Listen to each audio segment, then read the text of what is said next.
So, just a few more days before Christmas. And hopefully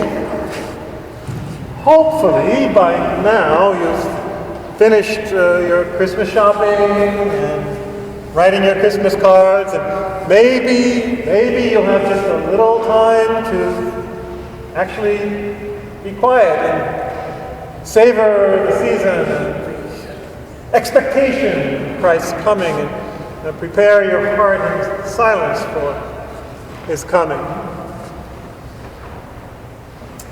I'd like to take my cue, especially today, from the second reading.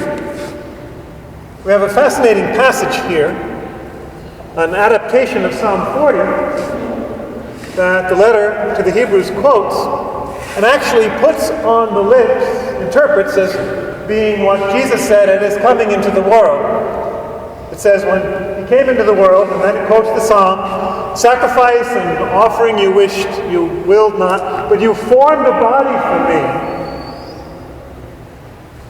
Now already that's interesting. Formed a body for me. Too often, we who celebrate the Incarnation, supposedly, we tend to be anxious or embarrassed or ashamed of our body and its functions. We should be proud of it, delighted with it. God was. You formed a body for me, He says exultantly. God wanted a body, so it must be good. But then He goes on to say, I've come to do your will, O Lord. That is my delight. You've placed your law literally in my gut, deep within me. So Christ coming into the world desired to do the will of the Father. It was His delight. It should be our delight. And you have your law written deep within me.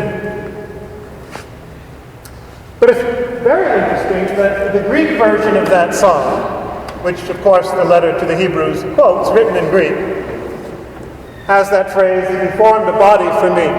But the original Hebrew of the original Psalm 40 actually has a different phrase. It says, you dug out ears for me. Very graphic expression. You dug out ears for me, like you pierced my head with ears, or you unclogged, de-waxed my ears, so to speak, so that I could hear your will and do it. And that should apply to us as well. Digging out our ears so that we may hear God's word. And in fact, all this should apply to us. Not just to Jesus coming into the world, but to every person coming into the world. We should likewise be able to say, I have come. You fitted a body for me. You dug out ears for me. I've come to do your will. It is my delight. And you've written your law in the depths of my heart. And that's exactly what the same chapter goes on to do. It quotes, again from the scriptures, Jeremiah, the famous passage where it says, I will make a new covenant with them, and I shall place my law within them. I shall write it on their hearts. And that's who we are. That's our constitution as human beings. We are called to be, as the famous Jesuit theologian Karl Rahner said, we are constituted to be hearers of the Word. As images of God, we're hardwired to be able to hear God's Word and to fulfill it. He's dug out ears for us so that we can heed His inspirations and delight in doing His will. That's our very call. That's what Jesus did, certainly. Coming into the world, it has Him say this. Now, despite the theology that was often prominent over the centuries, Jesus, in His human nature, surely didn't understand and hear all those implications from the start. But He, like us, He grew in wisdom, age, and grace, and was able to receive God's word as it came to Him, when it came to Him. Very likely, for example, at His baptism, a deeper awareness, a deeper call of what he was meant to do in the world. Same with us. We should be able to receive God's word when and as it comes to us. We should be able to delight to do the Lord's will. That should be our primary desire and our primary fulfillment. To be listening, to receive in our heart, in our minds, in our ears, God's word, and to delight to do his will. And we have wonderful examples of that in the gospel today. Here we have Mary, who's just heard this amazing word, received the word in person into her gut, into her womb, to use the same word that the psalm does. Received the Lord because she was listening, because she was ready. Maybe not sitting in a medieval turret holding a lily the way is often depicted, but interiorly she was ready to hear it. And she had to be listening. The angel most likely didn't come to her knocking on the door like a traveling salesman. It was most likely an inner experience in the depths of her heart, where she could hear this word, this surprising word, unexpected word, and then live its consequences. I am the handmaid of the Lord. To receive this unexpected, amazing message. And then likewise, she received yet another inspiration and got up and ran to visit her cousin Elizabeth, who was now also pregnant, as she had just heard, and to bring aid and help to her. And Elizabeth herself, receiving this unusual message about her own future, then received the greeting of Mary. And when the greeting of Mary reached her ears, the babe in her womb leapt for joy. As the fathers of the church said, it was as if John the Baptist, already in the womb, heard the voice of the bridegroom, so that he could later become the voice and preach the word in his own time, as he grew in wisdom and age and grace. He received that call at the very beginning. Jesus received it at the very beginning. It can come at any time in our lives. We're chosen from the beginning, but the way it plays out can happen any time in our lives, and we have to be ready and listening and attentive, expecting the unexpected, surprised by the surprising, which it will often be. So Mary was likewise chosen early, probably 13, 14, whatever she was at the time. And if you look at other examples in history, look at the famous Teresas, for example. St. Therese of Lisieux, Carmelite, whose shrine we'll be visiting next spring. From the very beginning, and when she was Mary's age, 10, 12, already she knew what she was called to do. But then look at Elizabeth. She was 40 or something. She was middle-aged when this special call came.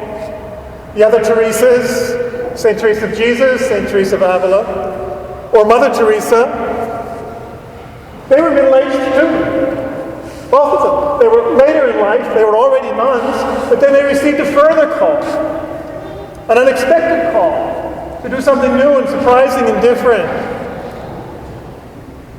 This was what they were called to do, and they responded in the same way, because they were listening. They delighted to do his will.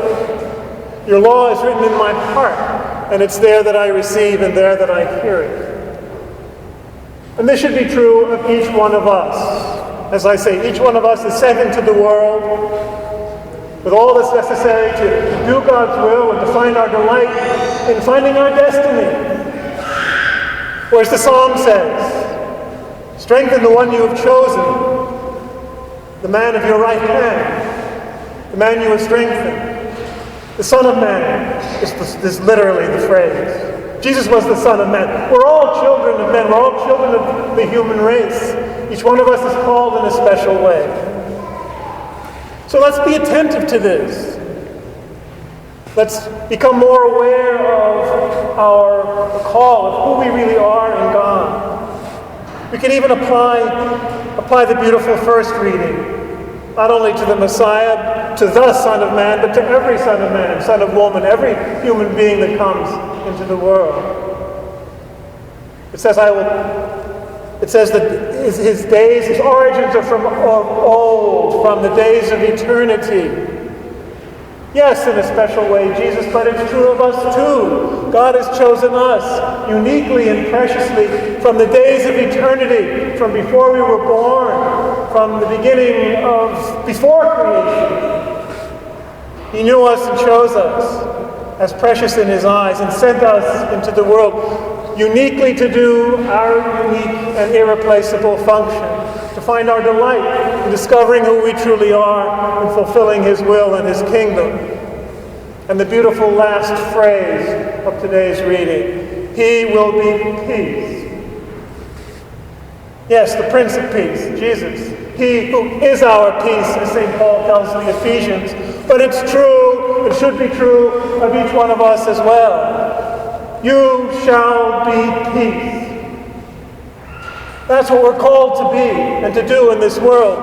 And God knows how much this world, every era of history, but so clearly our own, how much we have need of this peace, of people who can radiate peace, of people who have received God's message of peace and allowed it to establish peace, first of all, within their own being, their embodiment, their whole endowment, and then allow that to radiate outward to bring peace to the world. You are all called to be peace.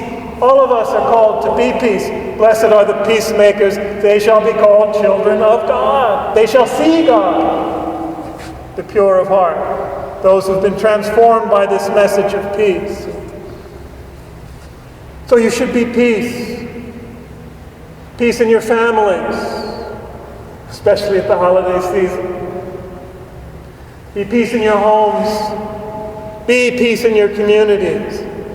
Be peace in our country. Be peace in your world, in our world.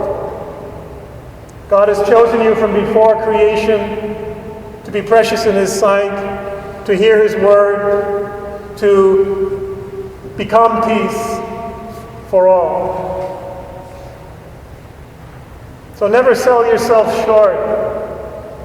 Don't just think that all these texts apply just to Jesus or to Mary or to Elizabeth. They apply to us, to you. Everyone is precious, fitted with a body, ears dug out, sent into the world to be hearers of the word, to be transformers of the world in peace and joy and justice. Christmas message is not just about the Son of God becoming human. It's about all of you sons and daughters of God becoming human. Fully human as you're meant to be, and fully divine in union with the Son of God. All of you children of God.